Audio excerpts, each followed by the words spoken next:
So the next story that I want to talk about is, unfortunately, it's a little bit more of a serious story. It's another COVID story.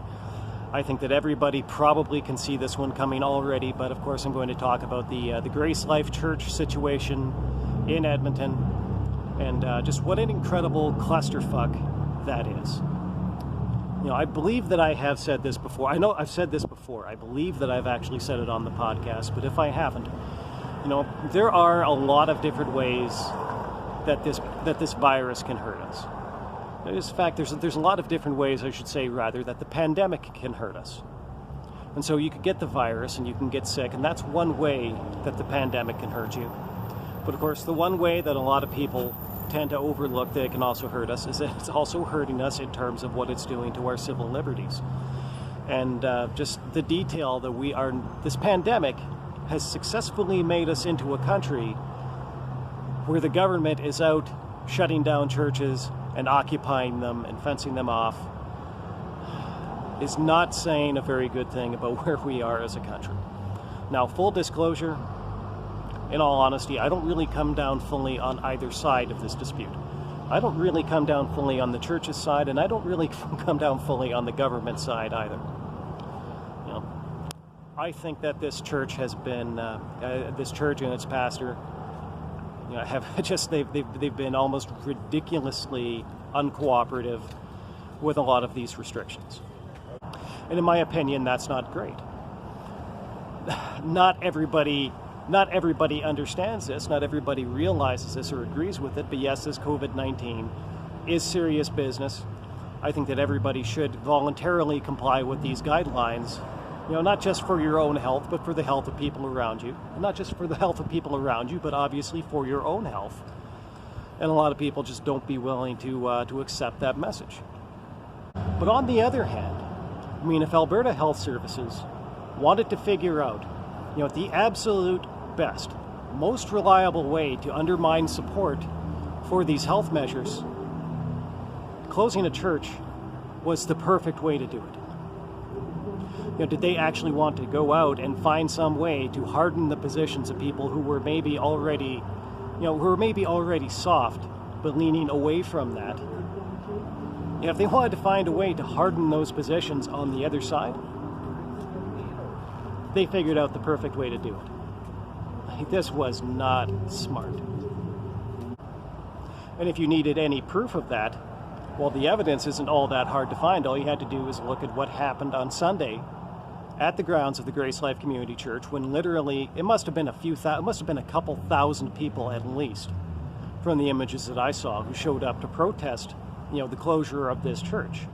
You know, ironically, while the church congregation themselves, you know, went off and met at an alternate location.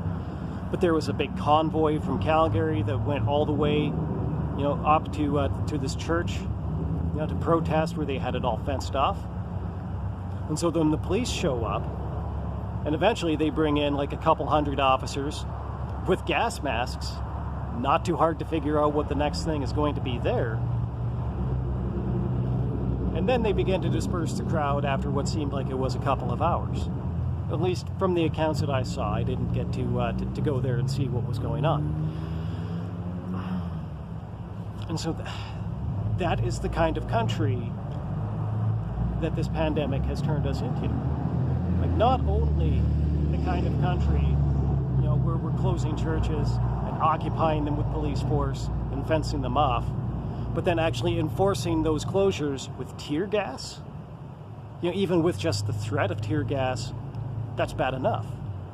And as bad as all of that sounds, and by that I mean as bad as all of that should sound to anybody on either side of this issue, whether you are for the restrictions, whether you're against them, whether you think that they are too lenient, or whether you think that they are too stringent, that should sound bad to absolutely everybody. And the truth be told, that as bad as that should sound, you know, I kind of perused some of the Twitter commentary on what was going on in Edmonton this past Sunday, and I actually saw much worse. You know, I actually saw people that were calling for the church property to be seized permanently, you know, and sold to cover the price of policing, to cover the cost of policing. You know, I saw people that were saying that the police should open fire on all of these protesters with rubber bullets. And that is, unfortunately, a little bit of a sobering detail. You know, the specific detail that, as bad as everything that we saw on Saturday was, there were all kinds of people out there who actually wanted it to be worse. Now, it is unfortunate to say this, but there are a lot of people who have actually looked at this pandemic, you know, basically like a bunch of Karens seeing seeing their time to shine. You know, this is their chance to grab a little bit of power and to go out and, you know, use it in ways that will make them feel satisfied with the amount of power that they think they have. And of course, for a lot of these people, that is to punish people. And while for most of us this is something that really can't end soon enough, you know, those people in particular are the kind of people that, quite honestly, you know, they would much prefer that it never ends, because there are a lot of people out there who know that once this thing goes away, you know, the amount of power that they think that they have over other people is going to go away with it. I mean, regardless of what your views on this virus, on this pandemic may be, you know, if you're the kind of person that thinks that police opening up on people who are singing and chanting with rubber bullets is something that belongs in Sherwood Park, Alberta, and not in Tiananmen Square, China, I think that you might need to get your vision of where this country is or where you want it to go. You know, you might want to take that and get it re-examined alongside your head.